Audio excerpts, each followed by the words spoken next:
All right, everyone, we're back. Wow. That was heart-wrenching and so emotional. Leah and Cody, thanks for joining us again. Thanks to everyone who's been tuning in on the live feed. We have had, wow, so many comments and so much incredible feedback on the live Facebook stream. Cody and Leah, what are your reactions to listening to that again and to all the comments? Go ahead. It's an emotional thing. It's surreal, even doing this podcast, even hearing that recording and reliving those feelings and those emotions. It's still hard. Yeah. Leah? Yeah, I just, I really thought that we were going to be exonerated. I don't know. I just can't understand. It just doesn't make sense to me. And people think I have a Pollyanna view, of this process. And I did. I really did.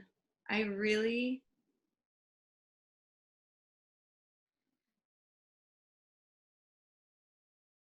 did.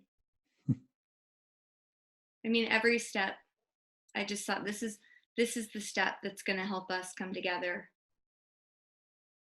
And Brinley really did. And she really, I think that by mistake, we may have gone into the forgiveness conversation too soon. So I'm grateful that your dear wife helped Brinley when she was upset with her parents. Because we went into, they're kind men doing the best thing that they think is best, but they just don't see that it's really not what's best, what we think is best. And that was maybe a little hurtful, but I think she just gave it her all, she just gave the second we got the letter, the next day she wrote that at school. And she had to pare it down because it was quite a bit longer, and because of time we all had, my testimony went from 28 pages to 12, if that tells you anything. I had so much more to say. It could have been an hour. I could have spoken for an hour. When I timed it, it was an hour, so I realized I had to cut it down a lot. But I think Brinley really believed, and our other girls, they really believed that the church would not excommunicate us. We all did.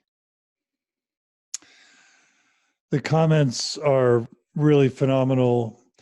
Facebook's telling me we've had over 1,294 comments, and it says from 130 shares. Just I'll read a few of them. Lizzie writes, "That was terrible. I am so sorry." Rob says they felt the spirit witnessing that what Cody and Leah said was true. Mm-hmm. Jennifer makes a powerful comment. She says, there are so many Good Friday parallels coming out in my mind right now. This is Good Friday, Easter weekend. Man, that's heavy. Christy writes, wow, deep breath. Matt wants to know if the girls still want to go to girls' camp. I won't have you answer that right now. Michael writes, this recording has moved me more than any of the others. Utterly devastating. Clay writes, epic. Mary writes, I can't stop crying. Jeff writes, thank you for sharing. Amara writes, you did a great job, Leah and Cody.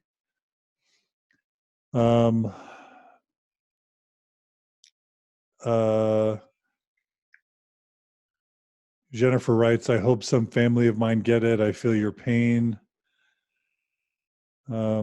Just so many comments.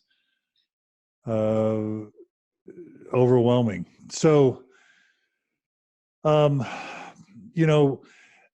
are a couple things that I wrote down and wanted to comment on. I'm sure listeners have other comments. I'll just list a few. When the stake president reads, I'll just go back and read the criteria again for apostasy. I just don't think we can read it enough. So I'll stop with each word.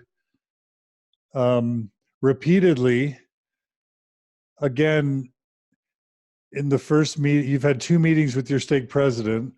The first one, he expresses concern. And the second one, he says, shut down leave the group. But it says repeatedly act in clear, open, and deliberate public opposition to the church. And that's not what creating a Facebook group is. And that's not even what doing a podcast is. It's a single podcast. It's a private Facebook group. And you're not expressing opposition to the church or its leaders. You are expressing your concerns. You're providing support to people. You're speaking your truth. You're not preaching his doctrine. You're not even really talking about the leaders. You may have opinions about that. But I don't think to say I don't believe anymore, or these things are problems, or these things make me sad, or, we need to do better. I don't think that is clear, open, and deliberate public opposition to the church or its leaders. Do you guys have a response to that? I couldn't agree more. And that's why we decided to stand up for ourselves. That's why we're doing what we're doing, is because, again, not because we want to harm the church, but because we believe that the church has acted unjustly. And we are a casualty of that injustice. And it is what it is, but we don't want others to be similarly dealt with by the church. And if we say nothing, then the church can continue to do that. And we want to be maybe just 2 voices that say to the LDS Church, please take a look in the mirror. Please evaluate what's happened in this instance. And please think about the message that it's sending to the believing members of the church and to those who are struggling, or even those who have left or feel disaffected. It sends a very harmful message. And I can't imagine that it's the message the church wants to send. Leah, do you want to add anything to that? I guess just going back to the charges that they sort of leveled against us. And I can read the other parts of the definition of apostasy. Do you want me to do that, or did you want to talk about something? If you want to. Well, go ahead and finish your point. I just want to make sure if those are relevant, I'll read them. So just go ahead and I'll read them if they're relevant. All right. So the charges, it was just interesting to us because in the meetings that we had been in with the stake president and then with our bishop and stake president, Cody actually re-listened to them while this was playing. And what were you saying about the stat? Yeah, so we have over 2 hours and 50 minutes that we spent with the stake president between the 2 meetings. And I actually, so the second meeting is obviously the only one where the podcast came up. And I actually tried to, get a sense for how much of that time was spent actually discussing the podcast. And my rough estimate after re-listening to it is it's probably somewhere in the range of maybe 8 minutes or so, give or take a minute or 2. So maybe we could say 10 minutes of that 2 hours and 50 minutes was spent actually talking about the podcast itself. And several of the instances where it came up is because actually Leah and I brought it up in our pleading with them or in our defense of what we're trying to do. Yeah, so I don't know why that changed so much. I don't know if, I know Cody wrote that post and it went it was shared a lot more than we had anticipated, and I don't know if because of that and then images went around about how we were going to be excommunicated for forming a support group. I don't know if because of that noise, because that was actually one of the things that they were upset about, is that Cody did that post, which was actually after we got the excommunication letter. But I don't know if because of that week and a half or so, if they felt like they needed to add several additional charges and make it sound a lot Right. more lengthy accusation, but that just isn't representative of the conversations that we had prior to the disciplinary council. Right. Right. Let me, and that's a super important point. We're going to come back to that in just 1 second. So yes, and let's hold that, and then I'm going to come right back to it. If we go on to this definition, it says persistent teaching as church doctrine, information that is not doctrine after they have been corrected by their bishop or a higher authority. You are not preaching anything as church doctrine. So that entire phrase is irrelevant. And then continue to follow the teachings of apostate sects, such as those that advocate plural marriage, after being corrected by their bishop or a higher authority. You're not following any teachings.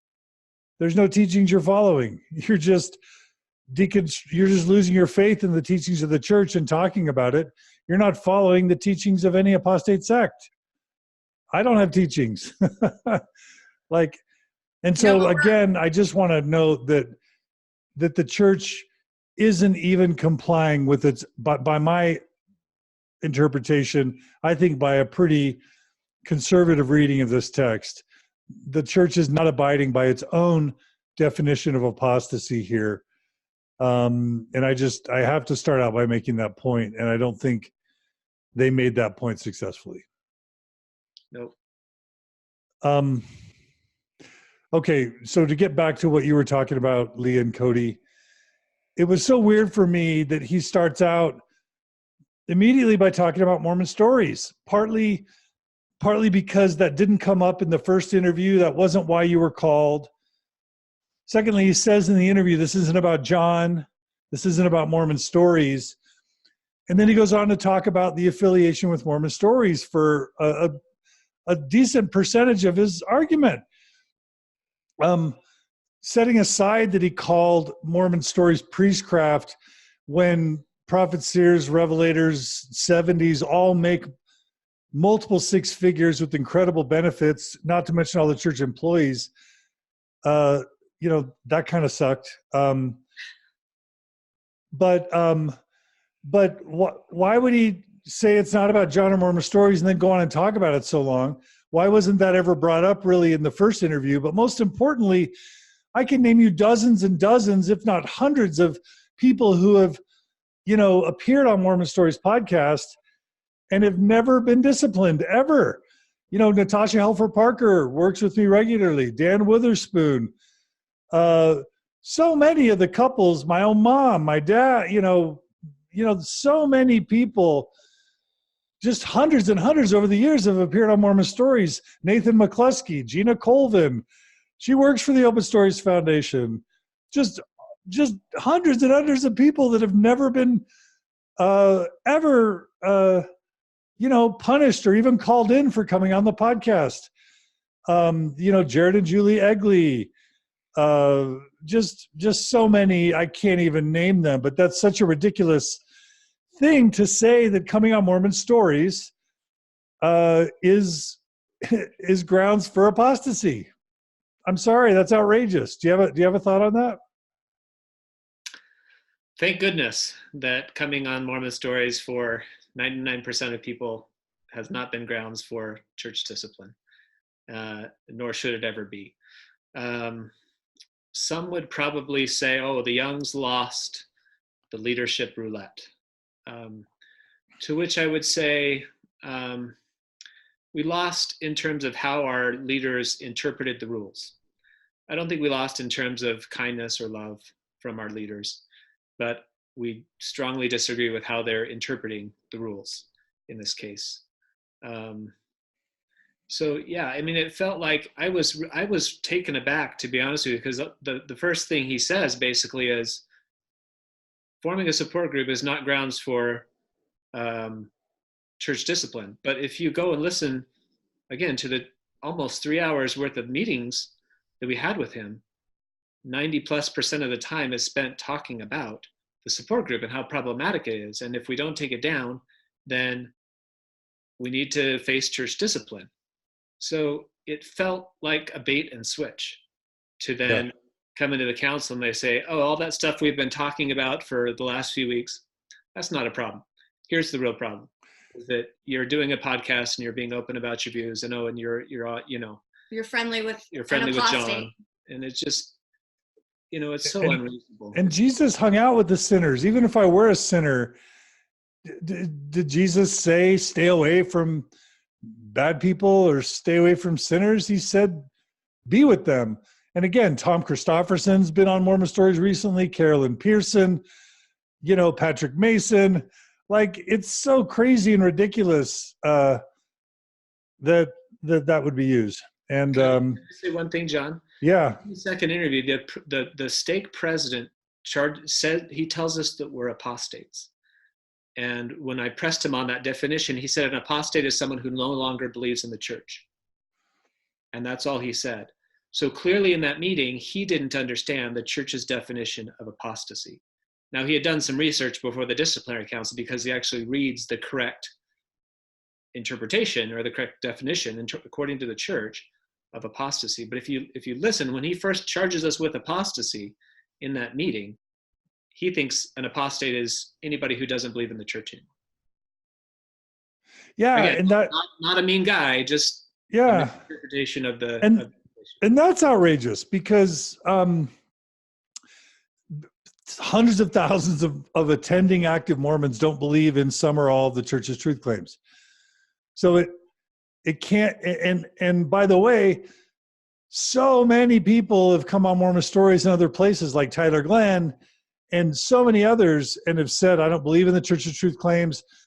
Tyler Glenn, made a video where he spit on the face of the prophet Joseph Smith and stripped down to his garments and basically gave the church a big finger, and no disciplinary council as far as I'm aware. And so it's even if it were about, it's just ridiculous that it's not about your beliefs. They're saying it's not about your beliefs because that's not anywhere in there. It's not about forming a support group, although it is, but so many people started support groups that have never been punished. It's not about coming on Mormon Stories, and it's not about even expressing things publicly. So how can it be that some combination of those items gets you excommunicated when each one individually isn't criteria for excommunication? And then, like you said, they're changing and introducing evidence all along the way, including, Cody, your behaviors after they issued the letter summoning you to a disciplinary council. Like, how can they cite your response to the letter inviting you to the disciplinary council as part of the evidence in the disciplinary council? You can't. Well, if it's a court of law, you can't. But this is a court of love. Yeah. So that was all super frustrating. Of course they didn't, I don't like the way they talked about Mormon Stories as destroying faith, but this isn't about me, but I hated that. And do they mind if people's life improve, if some people's lives improve after a faith crisis? Like, is that bad? They're listing that as being bad. I think that's uncomfortable because the truth is across the board, for people I've talked to, they generally speaking find a lot more joy and peace in their lives when they go through this. But I think that that's really an uncomfortable thing for someone to sit and look at least it would have been for me, because what we are taught is that and I believe it was even taught over the pulpit during General Conference. I couldn't quote it, but I recall hearing that it was taught that it's fake happiness. It's not true joy, which is somewhat offensive to the 99.98% of people on the planet who aren't Mormon. I don't think that they're experiencing fake joy. Yeah. Some of the listeners are noting, I have sponsored Mormon Matters podcast and a Thoughtful Faith podcast. Both historically have been to keep people in the church, to support those who are in. My workshops and retreats are all about saving mixed faith marriages, where I encourage mixed faith families to still send their kids to church. I encourage belief and support it. I just hate all that. Well, and you were, John, you were influential in how, I just have to say, in how the podcast that you did called Mormon Transitions Podcasts, I cannot tell you how many of those I have sent. And I just want to do a shout out for those, because there are 2 podcasts that are communicating with children of different ages when you learn what you do about the church. So those Mormon Transitions podcasts were fundamental for us. And then additionally, in talking to you, you had encouraged us to support our children in whatever type of, to not rip it away, to present it very lightly and very lovingly, to let them know we would support them in going, that we would support them in going to BYU, that we would support them in going to the temple. I mean, pretty much every step of the way. The marriage proposal I did to Cody, I can't take credit for that, because that's what you recommended. Finding the common ground, so really every step of our faith journey, and the reason we've been able to navigate it in the way that we have, and I think get to the point that we are, is because you've been there with all of the resources, the retreats, the podcasts, all of it, and to help us navigate this. And so yeah, thank you. Yeah, thank you. And just because it's bugging me, they talk about my truth claims. I don't have any truth claims. They talk about documents, Cody, you posted to my site. If posting information about problems with the church's truth claims were grounds for excommunication, the church would have to excommunicate itself, because the Gospel Topics essays and FAIR and the Maximal Institute all do that. So it can't be, again, that you're, that's grounds for excommunication, that you posted some links to some resources. And again, they talk about clear, open, and public. They're that you guys are somehow suggesting that they changed church doctrine or trying to convince others. Again, I've never sensed you guys trying to convince others of anything, only that you're trying to share your truth and express concern about how the church has behaved. And they talked about public opposition. I don't think that, again, what you've done counts as public opposition. It's a private support group and a public expression of disbelief or concern. And that's just, there's just Swiss cheese in all their arguments. That part about mourning with those who mourn, asking you what you believe in Jesus, and then quoting all that other stuff, I didn't love that. And they're telling you to stand as a witness of God and of Christ. Well, what happens if you don't believe? But the church doesn't run down and chase down and excommunicate everyone who doesn't proactively stand as a witness for God or of Christ. You can't do that when you've lost your faith. And it's their fault you lost your faith, really. And so you shouldn't be blamed for things that, like you said, Cody, it's not your fault. You're kind of victims of. So, somebody wrote, they're excommunicating people for the problems the religion has created and refuses to address for comfort. And I just think that's so true. So anyway, I don't know. I don't think the stake president made the case according to the church's own criteria for apostasy. And I think it's a problem that they inserted a bunch of stuff that wasn't in the early meetings, and that the evidence kept changing, and that the evidence didn't fit, again, the criteria at all for what they call as apostasy. So I'll shut up. Anything else you want to add about that? No, you're right. And that was the most frustrating. And, going into it, to be honest, as we talked about it, we thought to ourselves, there's no way, based on this definition of apostasy, which we knew going into the disciplinary council what it was. When we first met with the stake president, or the second meeting, when he first charged us or told us we were apostates, and then he said an apostate is just anybody who stops believing in the church.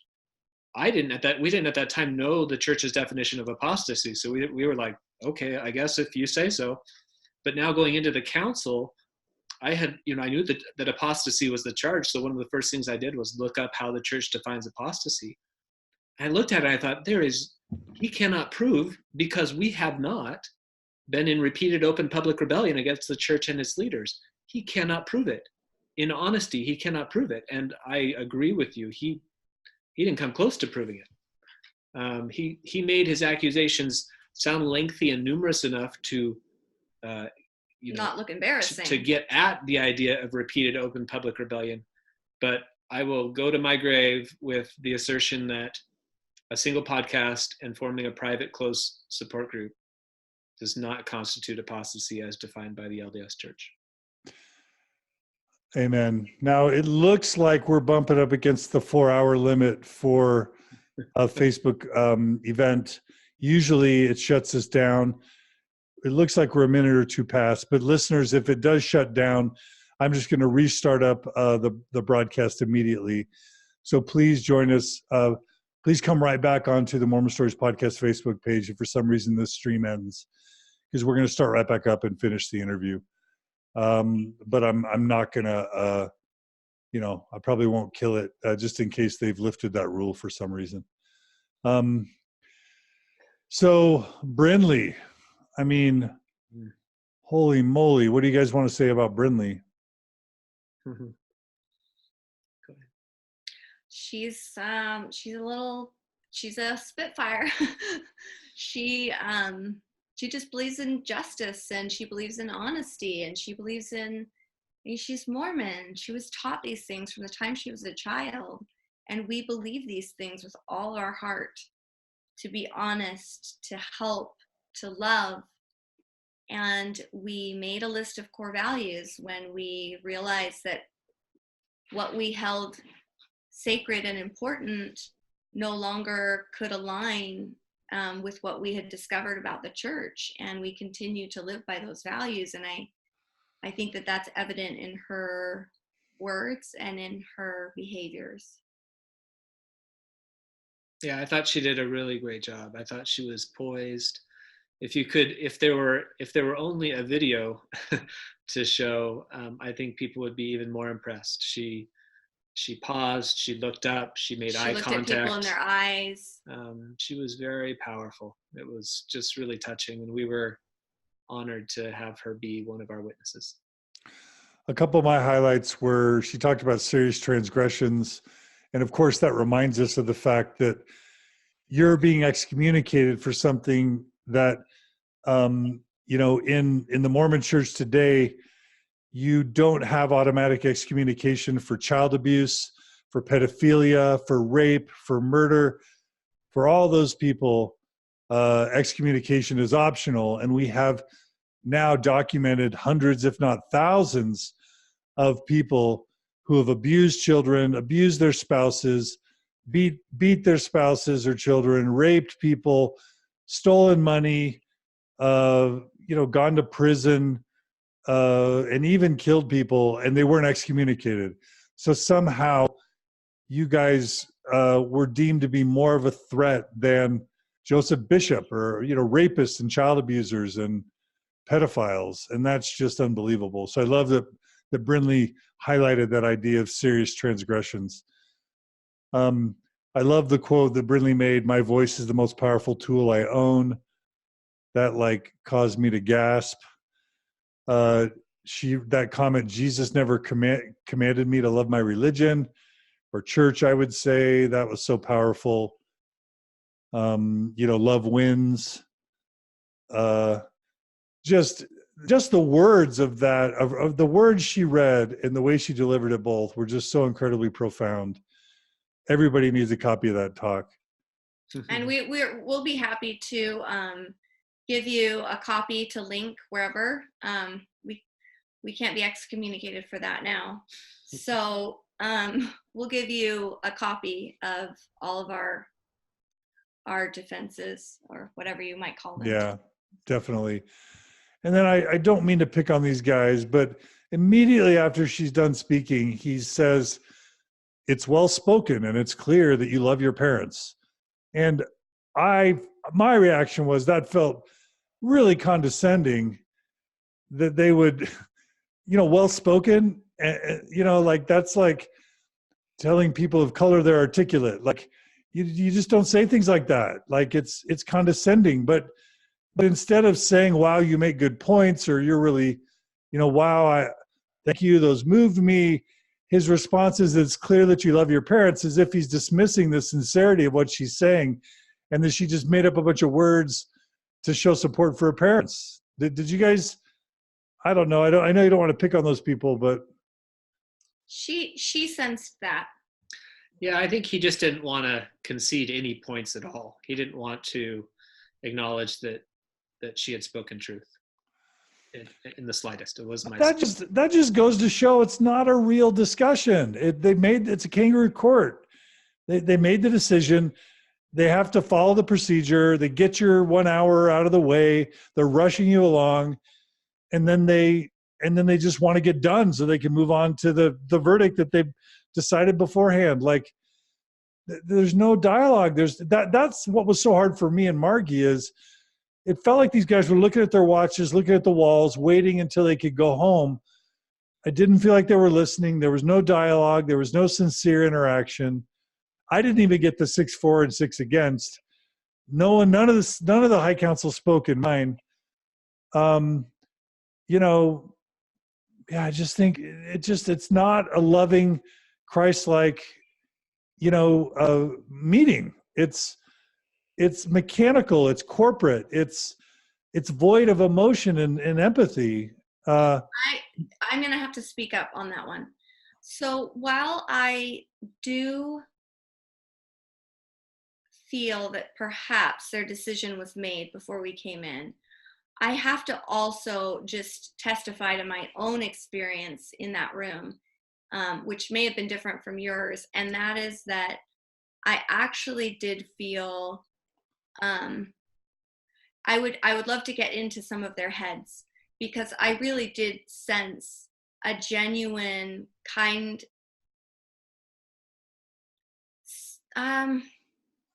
I don't know. It's like we're all human, right? And I don't think, like, I could sit in there and I could see that it was probably hard for several of those men. And we felt bad that it was a hard position for them to be in. And that's why afterwards we went around and we shook every one of their hands and we thanked them for coming, because this is a volunteer position and they didn't beg to be there, to do this. And many of them smiled, and several of them said kind things like, that was really courageous. Cody received some really nice texts afterwards with kind words from several of them. So I can really appreciate that some people, I don't feel that it was a loving decision to call us in or to excommunicate us. But I do believe that those men are loving men.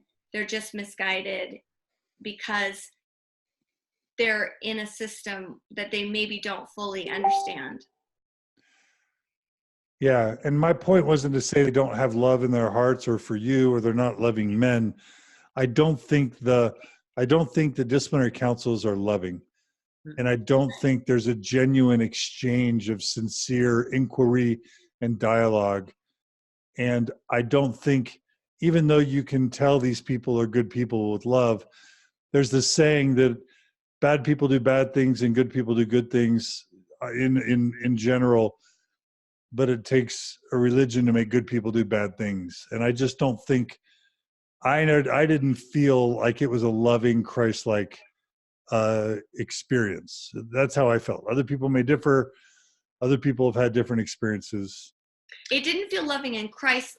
It didn't feel loving and Christ-like, but I believe that those people are good, loving people trying with the tools that they have, with the knowledge that they have, to do what they think Christ wants them to do. Yeah. And I was going to say something. Well, I mean, I agree with both of you. I think in essence, they're victims as well. Yeah, they're victims. They're victims as well. And so it's hard to condemn them as individuals. I can condemn the process. I can condemn the unhealthy behavior of the institution, and I do. But just like you're saying, and we agree, the individuals we don't condemn, and we do try and have compassion for. Right. It's systems, not people, Absolutely. Yeah. Adam, again, is powerful, was so how courageous for an active member to stand up for you, so poised, so thoughtful, and especially his witness that the support groups never belittled him for his church activity, never pressured him to leave or to not believe, was always respectful. That was just so powerful, I thought that was critical because, in their minds, and when you hear the conversations with the stake president, it's this boogeyman has been created about the support groups. And for Adam to come in and just in a matter of a few minutes, basically dispel that in a way that neither of us can, because we're on the stand, if you will, I thought was just really powerful. Yeah, we're so thankful to him and to his wife, who's also active and believing, and we just thank them both for their courage and their bravery to stand as our witness. Absolutely. Shout out to Adam. So Cody, so many people wrote in who are listening. They all want a copy of your remarks. Such an incredible, concise, and powerful summary of the problems of the church's truth claims. That was just really good writing. I don't know how long it took you to write that, but such good writing. Thank you. Super effective. Everyone wants a copy. And then Leah, you're strong and articulate. And I hope that's not condescending, but also just so heartfelt and emotionally powerful. Just both of you just gave amazing witnesses, and I was just so moved, and so is everybody who's listening. So thank you. Thanks, John. Yeah. So anything else you guys want to say about, your reactions to listening to that or what you heard? I've got a few comments about disciplinary councils in general, but do you want to add anything about the council? I don't think so. Do you have anything? No, go for it. It's late there. I'm just going to say that, why are disciplinary councils so dumb? Number one is, they're not Christian. Christ doesn't talk about disciplinary councils.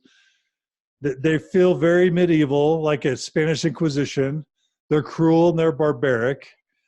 It feels like the KGB, gathering evidence on people and then presenting it like a litmus test for belief. Like they're monitoring your behaviors, like they're trying to silence you. That they're basically following all the main points of a cult, which we don't like to call the church a cult. It's not helpful to do that. But when you study, Stephen Hassan's, book on cults, what do they try and do? They use fear and other types of emotion to control people's behavior because they want to control the information that people receive so that they can control their thoughts. And if everyone stays silent, that just plays into the problem. And so, and they can't excommunicate everyone who doesn't believe or joins a Facebook group or, comes on Mormon Stories, because they'd be excommunicating everyone. And so they, arbitrarily enforce stuff. They just pick leaders of movements, and then they excommunicate them out of a desire to brand these people as dangerous, to discredit them when these are really courageous people. And they're trying to strike fear in the hearts of members so that people will be scared to learn, scared to talk to others, scared to find support, scared to read, scared to have their own thoughts. And it's just medieval and barbaric in every possible way. And the church should be better than acting in such a cult-like way. They're unjust. They don't follow the rules of a fair trial, of gathering of evidence, of fair representation, of unbiased, judges, innocent until proven guilty.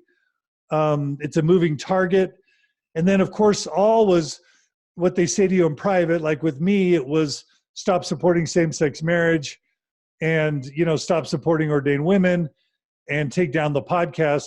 Then in public, they say, well, it's not because he's speaking out publicly, and it's not because he supports LGBT rights.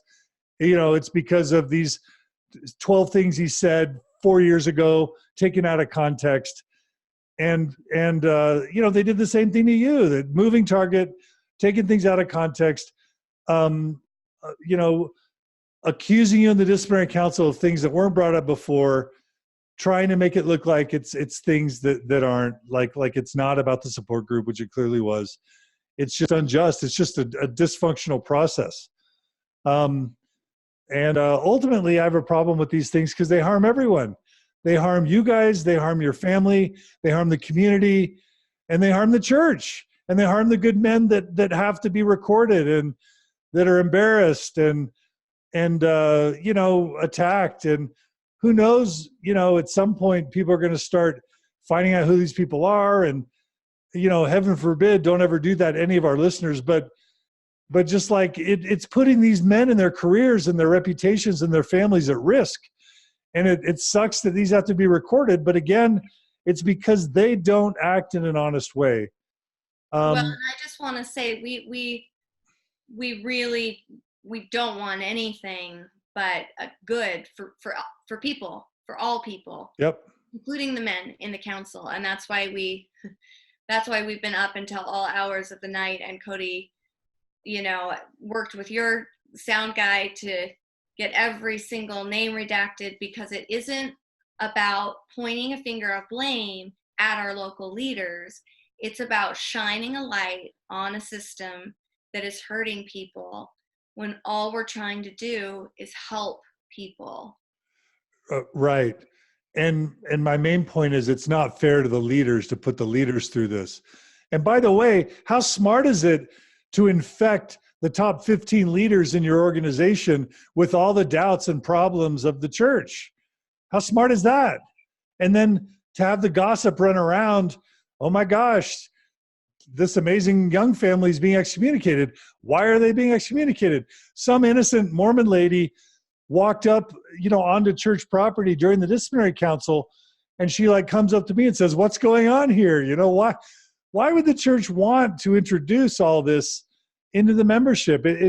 It's hurting the church, So anyway, I guess that's their choice, not mine. But that's my argument, that the church needs to stop these things and just find a better way. A lot of people are asking whether you're going to appeal. What's your answer to that? Yes, we will appeal. You say yes, Cody? Yeah, absolutely.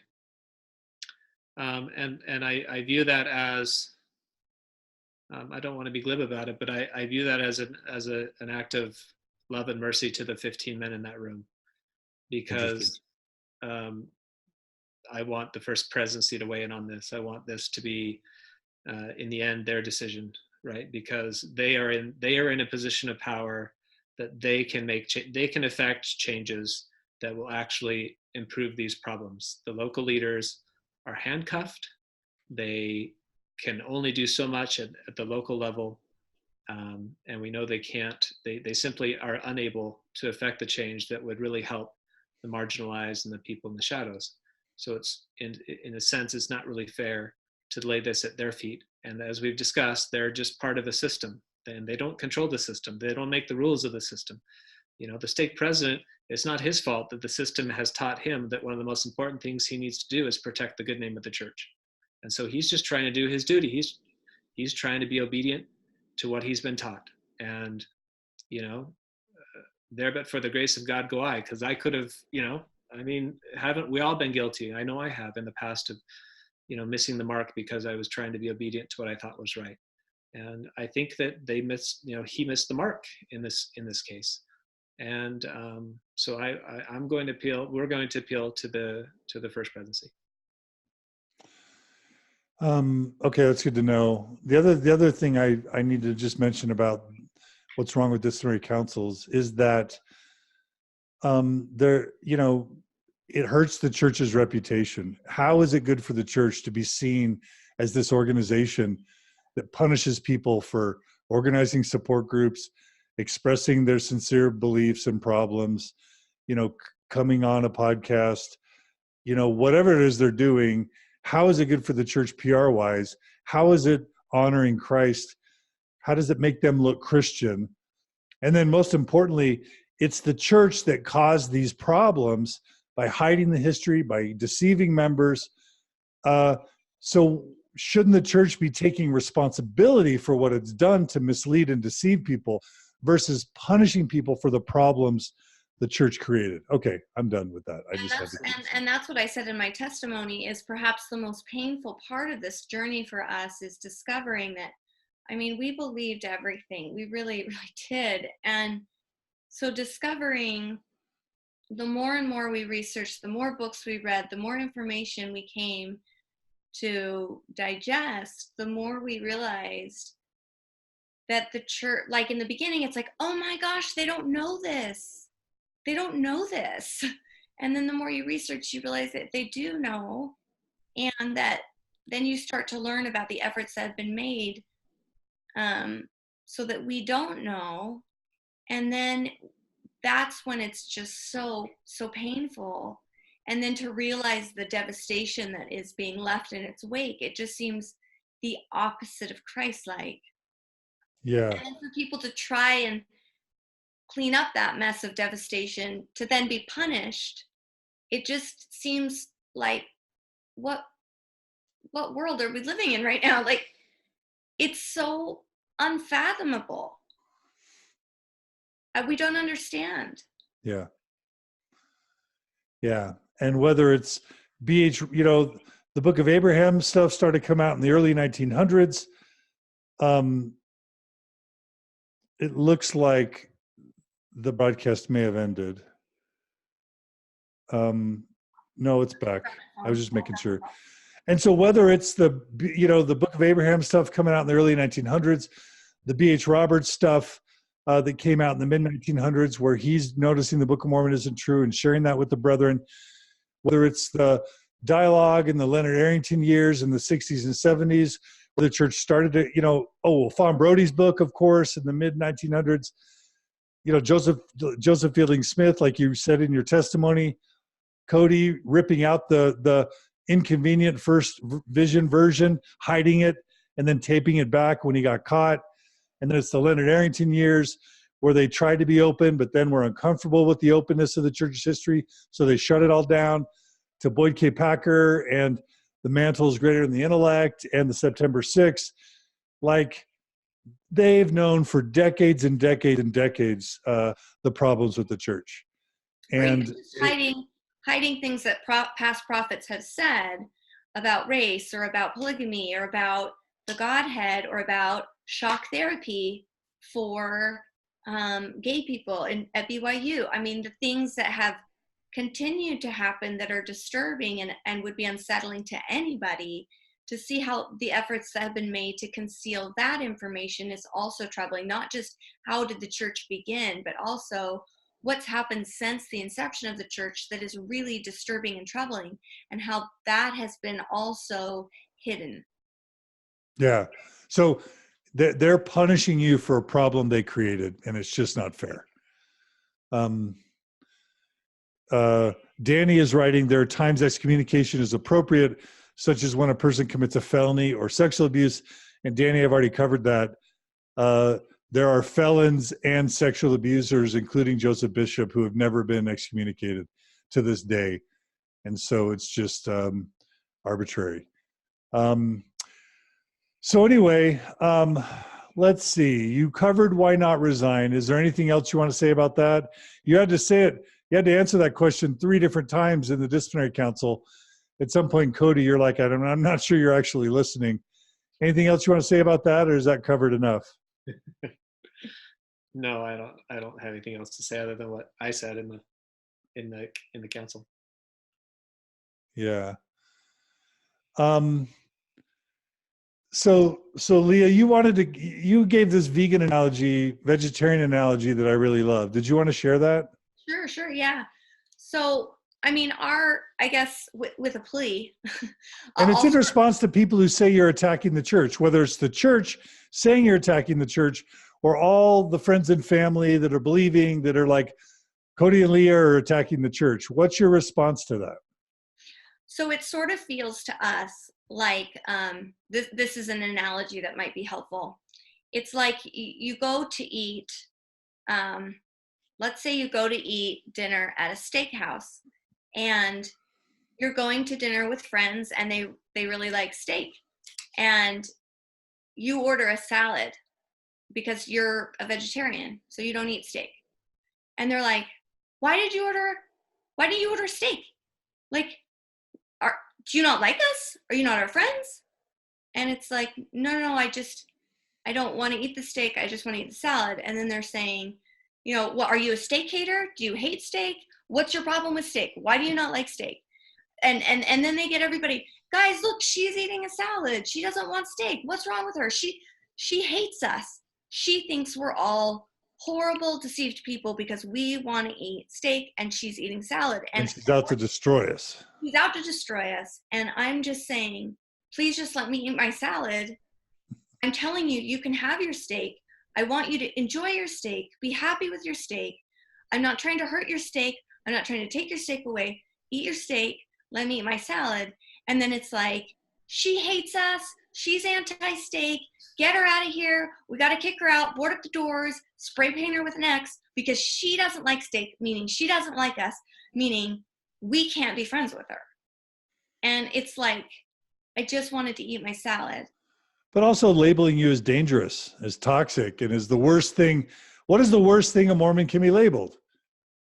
An apostate. I mean, there's nothing worse. It's outer darkness, son of the morning territory. Like, you are worse than Joseph Bishop in the eyes of the church and to the members, And that's why we pleaded with them not to do it. Yeah. Because we don't feel like in our hearts that we're worthy of such, negative labels. Destructive. And it makes your family and friends feel like you're dangerous and scary, and like they have to question whether they should even associate with you. Because again, the Temple Recommend says, do you associate with apostates? They're criticizing you guys for associating with apostates like me. Now you're apostates. So they're basically, that the message to your friends and family is, don't associate with Leah and Cody, right? Right. It certainly could be taken that way. Absolutely. I think that if you were to sit them down in a room and say, is that what you want? I don't think they would say, well, I think that the church labels people apostate to try and keep people away from them in a sense, right? I don't think they want their family to necessarily stay away from them like they want their, maybe the ward members to. But I think the church would be very happy if the ward distanced themselves from this. That's the reason they're doing it. They think they're protecting the ward. How do they protect the ward? They label us with a label that will scare the ward. These are people you've loved and served and supported in so many ways that people will never know, who aren't close to you. And why should you be cut off and punished? The quote that I heard once from Thomas McConkie is, a cult is any organization that won't let you leave with your dignity intact. And by soiling and destroying all your relationships with the people you were friends with and that you served and were served by for years and years and years, is not leaving you with your dignity intact. It's destroying relationships that you've spent years building up, in my opinion. Amen. You guys had a few other things you wanted to mention, whether, they prayed over this decision, whether Christ would have been present, anything, the variability and subjectivity, we've covered that. Leah, you talked about wanting to talk about a post you made today on the Central Ohio support group. What other things do you guys want to say to kind of close out this discussion? Yeah. Well, I mean, that was one of the more hurtful parts of this, right? That the stake president feels led by God, led by Christ, to call us to a disciplinary council. It certainly well, after the disciplinary council, we were very hopeful.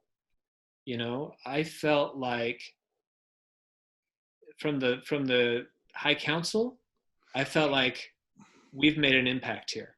They understand. You can tell by some of the questions they said, some of the way they were wording things, that they were really thinking. And the fact that they were asking questions and talking was reassuring.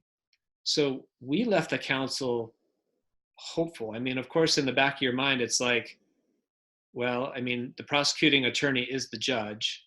So that certainly seems like a kangaroo court situation. And that judge it's not a trial by jury. That judge doesn't need the approval of the council to proceed. So it literally is walking into a courtroom with only one judge, and he happens to be the prosecutor. So we knew all along that the cards were stacked against us in that sense. But we felt so good about our testimony and the testimony of Brinley and Adam and how things had gone that we were really, really hopeful. 3 days later. And I saw you guys when you came out. You're just like, Cody, you just said, I don't see how it's earthly possible that after hearing, Brinley, after hearing Adam, and then you said after hearing, Leah's emotional plea, you were just like, there's no way they can do this. And I think that set us all back, because I had brought all this equipment to interview you, in Ohio while I was there. And we were like, well, it's a very different interview if you're exonerated versus if you're not. Yeah. And it left us, we were so confident that I left Ohio not interviewing you because we thought the probability of exoneration was most likely. Yeah. Right? Yeah, I was really hopeful for it, really, truly. I felt like it went so well. And so when the stake president and his counselor stopped by this week to hand deliver the decision, and they described it as a decision that had been arrived at with much prayer and confirmation of the Spirit, that we be excommunicated, labeled as apostate, and kicked out. It seemed it was really hurtful for them to say that I come here in the name of the Lord to kick you out. I can't square that with Christ. I can't square that with a church that would be his church. I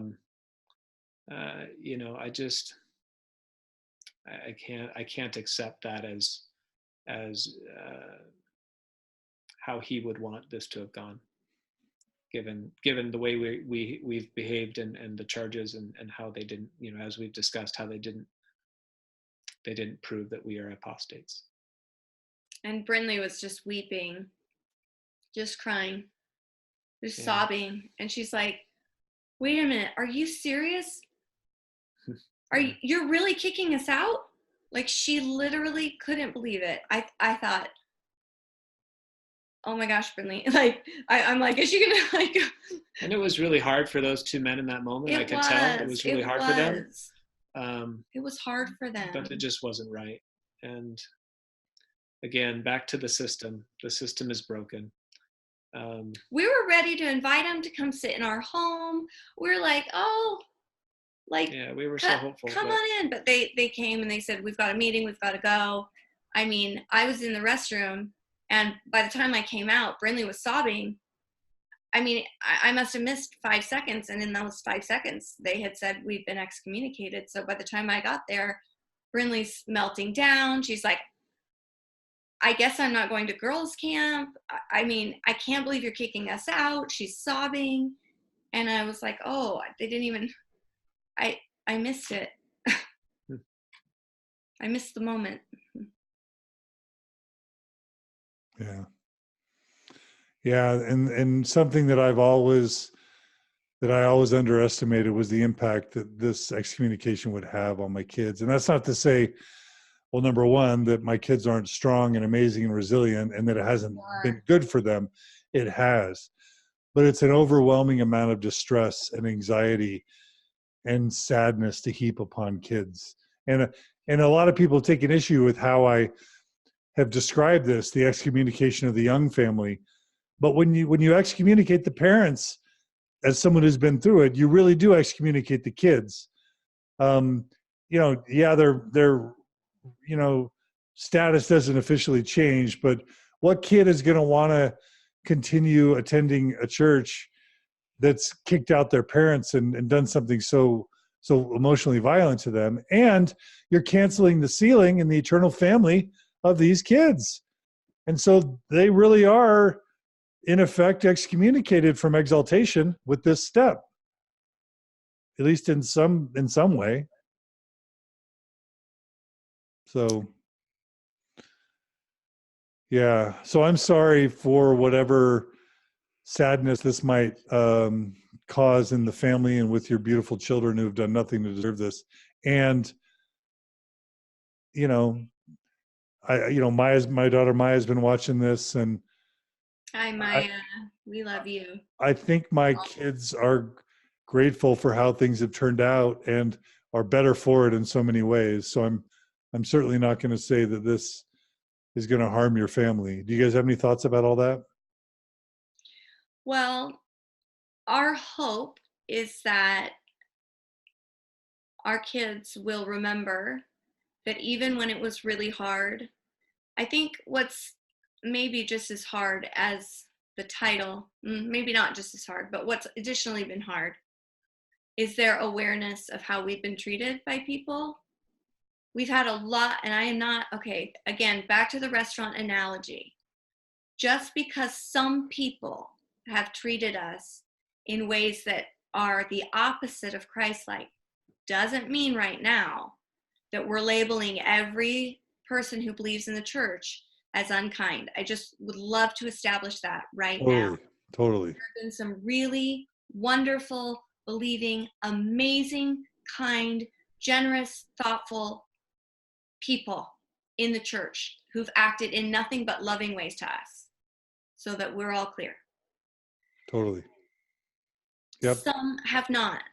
And the most cruel treatment has come from some family or friends who are in the church.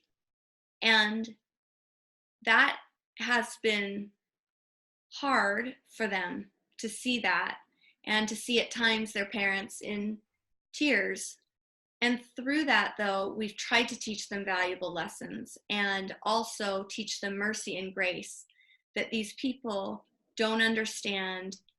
They know what they've been taught. And we've tried to tell our girls that this isn't an attack against mom and dad, what this person said or what this person's feeling, or the fact that they've made these decisions. It's just that they're scared and they're coming from a place of fear.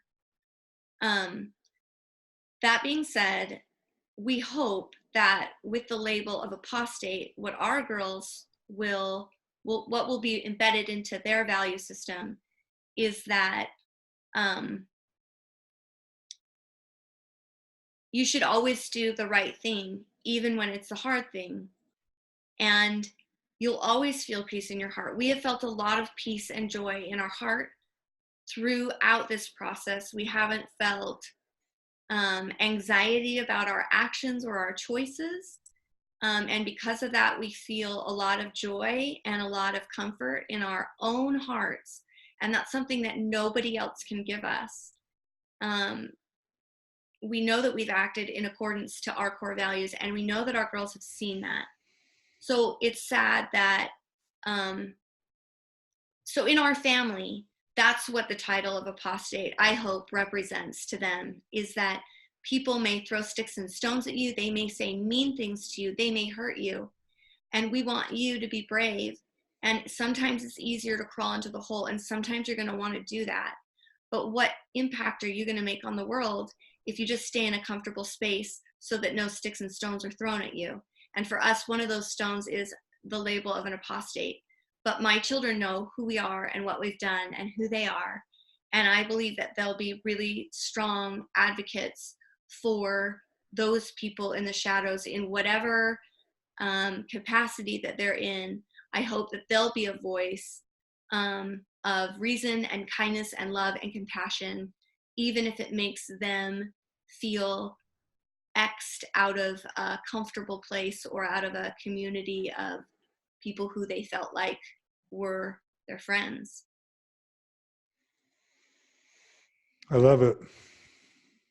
I love the example of courage and honesty and openness and compassion you guys are sharing and showing to your children. It's inspiring to me. Both of you are just amazing humans. Thank you. Thanks, Sean. Vice versa.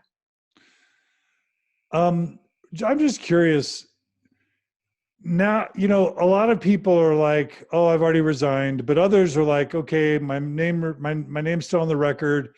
I could probably trigger a disciplinary council if I wanted to, or I could just resign, or I could leave it alone."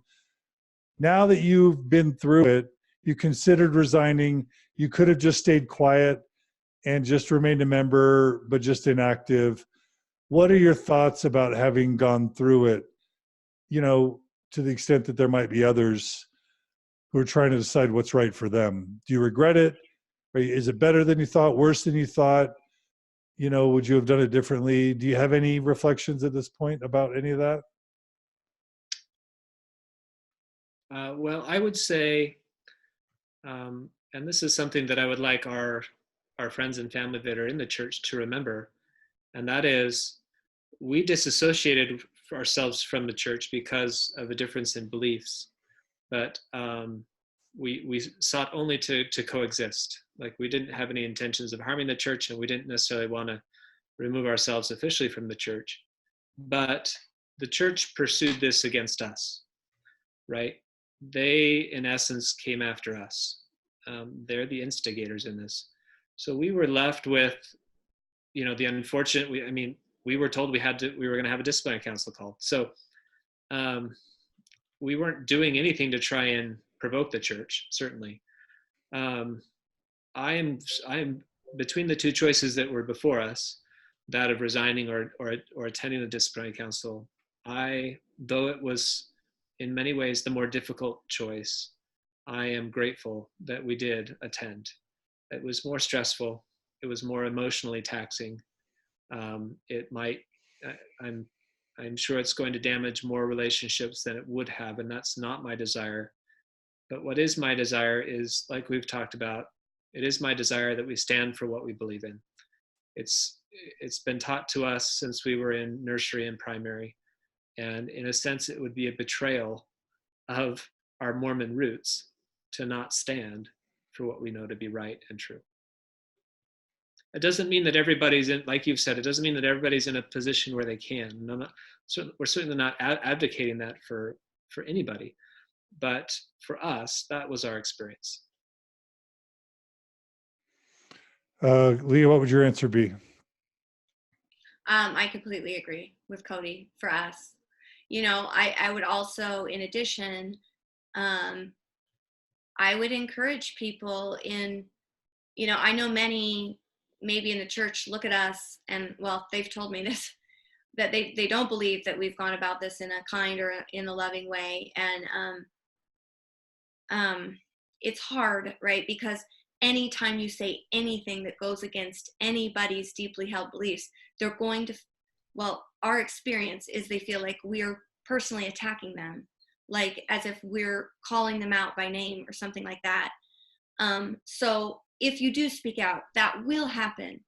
But, Brene Brown is just such a hero to us. And her words have echoed in our hearts and our minds so many times throughout this journey. And something she said is, shame can't exist when you expose it to sunlight. And so my plea to those who are in the shadows, which are in our estimation right now of people who are going through it, it's a majority of people, because they say, oh my gosh, I put up one post and I just got so many, it's just the shame. It shuts it down. It's blame. It's hate, whatever. But I would say if anybody feels strong enough that they can, in a loving and respectful way, be truthful to their journey, I would just say it's going to take more and more and more and more people to turn the tide, right? We have to turn the tide. If we don't want to be shamed and blamed and cast aside, marginalized, all these things, we have to be brave enough to endure some of that so that collectively, together, our voices can make a difference. That's all we're trying to do. We're trying to just add our small little drop in the ocean, our small little contribution to all those who've gone before us and shown a lot of courage and bravery, and also to those who will come after us, but in an effort to soften the fall, so that the next people who are Cody and Leah, who go on a podcast or start a support group, that there's been a precedent set that it isn't right to excommunicate someone for those reasons. And so maybe their landing is softened. And so I would just encourage people to be brave and courageous in a loving and kind way, to be honest, and to remember it's not your fault. I didn't write this history, and neither did you. And it's not your fault that you didn't know about it. And so you shouldn't, don't be the person to carry the shame or to carry the blame. It doesn't belong to you. Love it. I know your guys' hearts are broken over how this might or has impacted family relationships. Anything you want to say to any family that's listening other than what you've already said?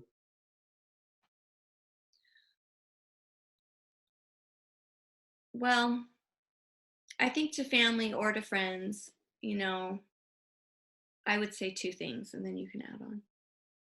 One is we didn't like all of a sudden become monsters, We're the same people that we were before, and we're living the same values as we had before. We just might not look at the religion that we shared in the same way, and that's okay. We want you to feel safe and happy, and we will support you. And like we said so many umpting times, we will come to the baptisms, we will come to the blessings, we will love you, and we will support you, because that is what builds bridges, is that love and respect. So I would say, just for anyone who's left the church, to believers, they're generally the same people and often living the same values, often, not always. And the second thing is, it would be really meaningful if someone asked us about our journey. There have been some who have, but we have to stop the fear. You've got to zoom in. If you're scared of every single person who's left the church, no one wants to know. And that, I just don't think that helps anyone. And not that we're in a position to regurgitate anything. We wouldn't. We would encourage people to learn on their own, certainly. But, it's not like, why did you leave the church? It's like, we're so sorry for you. We're praying for you. We put your name in the temple. And so, that doesn't create a deeper connection. – Cody, anything to say to family or loved ones? Yeah, just that we love them and we appreciate their goodness and the many efforts that have been made on our behalf, and that we have no sincere desire to hurt anybody. That through this whole process, we have tried to do what we have felt is the best and the most correct thing to do in whatever situation we've been in. We are not perfect. We've made mistakes. We've hurt people inadvertently, and but we did that when we were believing members of the church as well. So we'll always continue to try and be accepting and loving, and we just hope that we can all, in or out of the church, all of us can try and do that. Yeah, and I just want to again reiterate, I'm not trying to paint with a broad brush. We have had amazing, my siblings have been absolutely incredible. kind, loving, respectful, curious, there have been those family members who have done just that. So I don't want to discount those efforts at all. I guess I feel like I'm speaking for a lot of the people that I talk to as well, and just saying across the board, this is what people would hope for who go through this. All right. Well, it's is it 1:15 where you are? No, 2:50. It's 12:15. Mm-hmm. You guys have been super good sports. We've still got over 150 people, at any moment who are still listening. Our listeners have been so amazing to stick in and stay with us. Thank you. The comments have been phenomenal. We have like over 1,600 comments at this point. It's been amazing. And so anything you guys want to say before we close up, because you've been way more than generous and patient with the amount of time we've taken. Anything you guys want to say? Thank you so much. I mean, we feel so loved and embraced by a new community.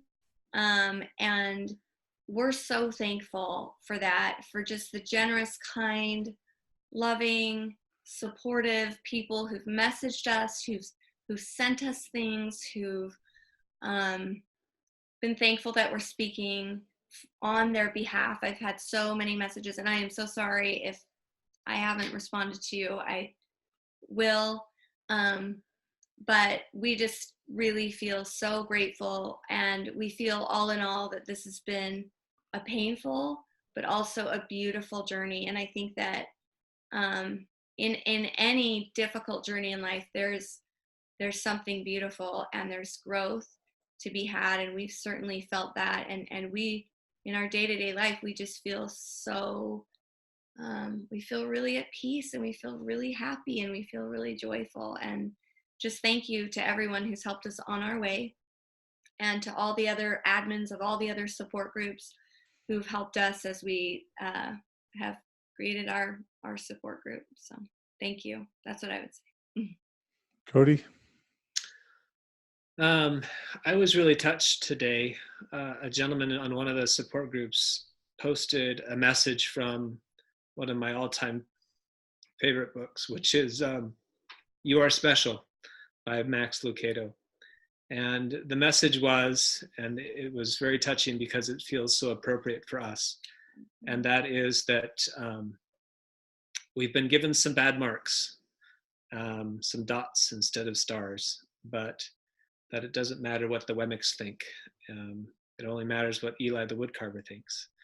And that would be my message. If you don't have the book, go out and buy it, read it to your kids, or read it to yourself or your loved ones. I think the message is super powerful, that we receive some bad marks from fellow travelers, but in the end, those bad marks from fellow travelers, those opinions, those judgments are not what matter. And that there is so much goodness, so much love in the world, and just hope that we can be a positive contribution to that support and to that love. So well said. Well, I love you guys so much. I'm so grateful for you and our friendship and your courage. Thanks for coming on Mormon Stories and sharing your stories and giving your testament, your witness regarding these disciplinary councils. And just like the church has changed the temple endowment ceremony to make it more feminist and female friendly, they changed its LGBT policies.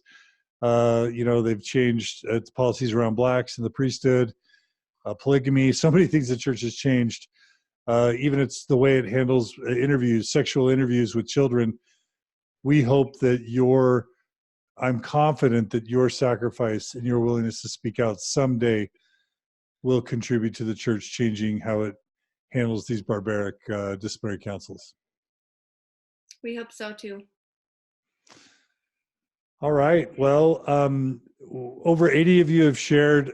Actually, it says like well over 100 people have shared this, and 25% of our views have come from the shares that you guys have made. So thank you so much to everyone who's been with us tonight, your comments and questions. Thanks to all the donors who make the Mormon Stories and the Open Stories Foundation possible.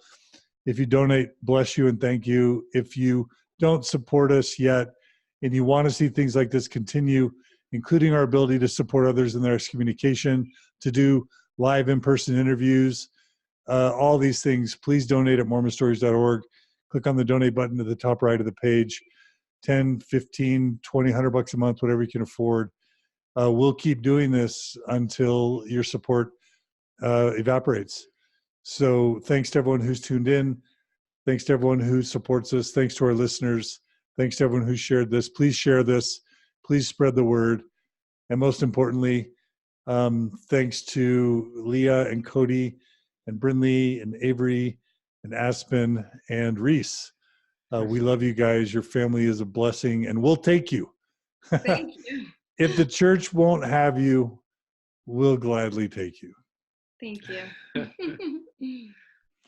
And the Facebook gods are smiling because this interview went 5 hours, and there's supposed to be a 4-hour limit, and I've never been allowed to go over 4 hours. It's an Easter blessing. It's a Passover, Good Friday blessing. All right, love you guys. Yeah, you too. Bye-bye. Take care. And thanks to Cody Layton for all his production. We couldn't do it without him. Yeah. See you, everybody.